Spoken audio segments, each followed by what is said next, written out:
Welcome to Parenting Decoded, a podcast for practical approaches to parenting. I'm Mary Eschen. Today we're talking about giving your child their first digital device. Most likely somewhere between the ages of 10 and 15, but could be as young as 8. Whether it's a smartwatch, a smartphone, a gaming console, a tablet, or one of those safer phone options like Bark phone or Gab phone, or a pinwheel device, this episode is for you. I'm basing today's conversation on guidance from Defend Young Minds, an organization dedicated to helping parents protect their kids online. These quick tips will help keep your kids safer this holiday season and beyond. Before you wrap that device, plan time to set it up. Here's what most parents do. They buy the device, wrap it up, and watch as their excited kid tears off the wrapping and immediately wants to use it. And in that moment of excitement, the parent says, "Sure, go ahead, set it up." Do not do this. I repeat, do not simply hand over the device and let your kid set it up. Every device needs to be set up by you, the parent, before your child ever touches it. You need to configure parental controls, test them, and turn off apps that might allow backdoors to unfiltered internet. Even devices marketed as quote-unquote safe for kids often have loopholes that clever kids will find. Here's the key recommendation from Defend Young Minds. Set up tech devices 1 to 2 weeks beforehand. Setting up parental controls can take several hours and be surprisingly frustrating. You might need to call tech support, and trust me, you do not want to do that on Christmas evening when representatives might not be available. So do this in daily doses over the next 2 weeks. Configure safety settings on both the device and possibly your home router. Test everything. Make sure the focus stays on the joy of the gift, not the panic of wrestling with settings while your kids wait impatiently. Why does this matter so much? By choosing to set up safety options, you're actively choosing protection over peril. Let me be direct here. Giving kids access to unfiltered internet can lead to predatory grooming, accidental viewing of explicit and violent pornography, relentless cyberbullying, and the development of addictive habits around apps and endless scrolling. Your child's brain needs time to mature. A lot of us have heard that the prefrontal cortex, the part responsible for good decision-making in our brains and impulse control, doesn't fully develop until the mid-20s. That means your child doesn't have the neurological equipment yet to consistently make wise choices online, especially when they're up against algorithms specifically designed to keep them hooked.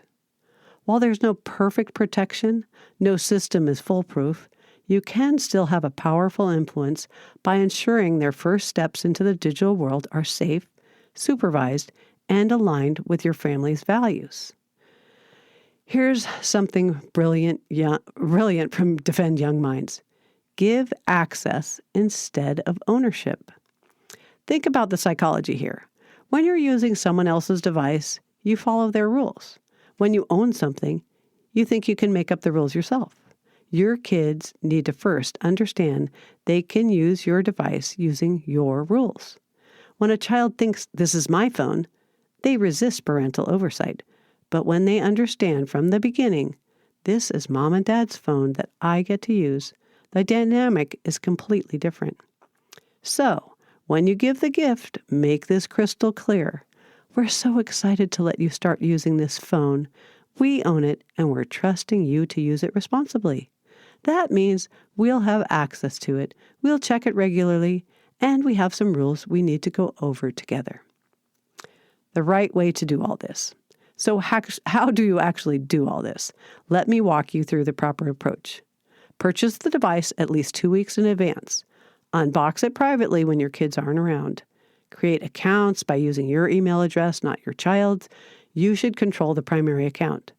Next, explore every settings menu. Look for parental controls, privacy settings, content restrictions, time limits, and app permissions. Then actually configure them. Set up content filters, restrict app downloads, enable location sharing if appropriate, turn off in-app purchases. Then test everything. Pretend you're a kid trying to get around restrictions. Can you access YouTube when you shouldn't? Download apps without permission? Browse the web unrestricted? If you find holes, plug them. And here's a useful tip. YouTube has lots of videos if you need help. Just type something like, how to set up a new iPhone for a child, and you'll get tons of well-reviewed content to walk you through it. Document what you've done. Write down passwords and the pins that you've picked and the settings you've configured.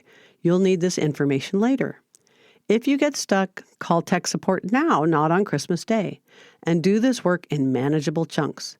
30 minutes one evening, an hour another day. Don't try to do it all at once. All the devices need this. Now, you might be thinking certain devices don't need this level of attention, but they do. Smartwatches might seem innocent, but many allow messaging and internet access. Gaming consoles have chat features where strangers can contact your child. Tablets and smartphones obviously need most attention. Even smart TVs can access streaming services and web browsers. And here's the thing. Even those safer options marketed specifically for kids like Bark phones, Gab phones, or Pinwheel products still need careful setup. Turn off apps that might allow backdoor access. Read the parent guides. Join parent communities to learn what other parents have discovered. The principle is the same across all devices. You need to set it up, understand how it works, and maintain control. This whole setup process isn't just about restricting access. It's the foundation of teaching digital defense skills. It shows your child that you take their safety seriously. It establishes boundaries and expectations from day one, and it creates a framework for ongoing conversations about digital citizenship. Now, here's one more crucial step, and personally, I think you should do this before any gift is given. It's that magical moment when your kid is willing to agree to anything to become eligible for a digital gift. What is it? Create a simple tech contract with your child.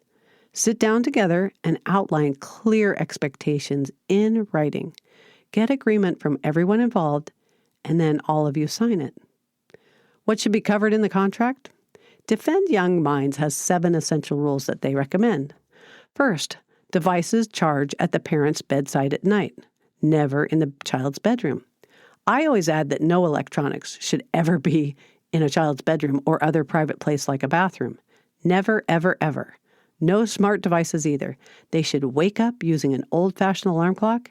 If they need a computer to do homework, it gets done in public areas like a kitchen or a dining room. You'll save yourself a lot of headaches and fighting in the long run if you're able to commit to this first rule. Second, establish daily time limits for device use. The American Academy of Pediatrics says for elementary kids, it matters most that you give consistent times, whether it's an hour a day, 30 minutes on weekdays, and 2 hours on weekends, or only on weekends. Just set boundaries and be consistent. Third, devices must be put down immediately when parents ask for attention. Fourth, designate no device zones and times, like dinner, homework, and family events. Fifth, parents have access to all passwords and will conduct regular check-ins. Sixth, children must inform a parent immediately when they encounter inappropriate content. And seventh, clearly spell out the consequences for breaking these rules, like 24-hour loss of device access might be an example. Having this contract in place transforms abstract rules into concrete expectations. Both parent and child can sign it, and you can refer back to it when issues arise. It eliminates the, "but you never told me" argument and creates accountability from day one. If you need help writing a tech contract and want to see one of a parent that I coached that they came up with, including consequences for poor behavior, visit my website and find a sample digital contract, and you can download that and modify it yourself. I'll put a link to it in my show notes. So, bottom line, remember, before you wrap those devices, plan time to create a contract and plan time to set them up. By choosing to set up safety options, you're actively choosing protection over peril. Give access instead of ownership. Give yourself 1 to 2 weeks to do this right, and create that contract together. For more detailed guidance, check out the Defend Young Minds full article called 7 Essential Rules for New Tech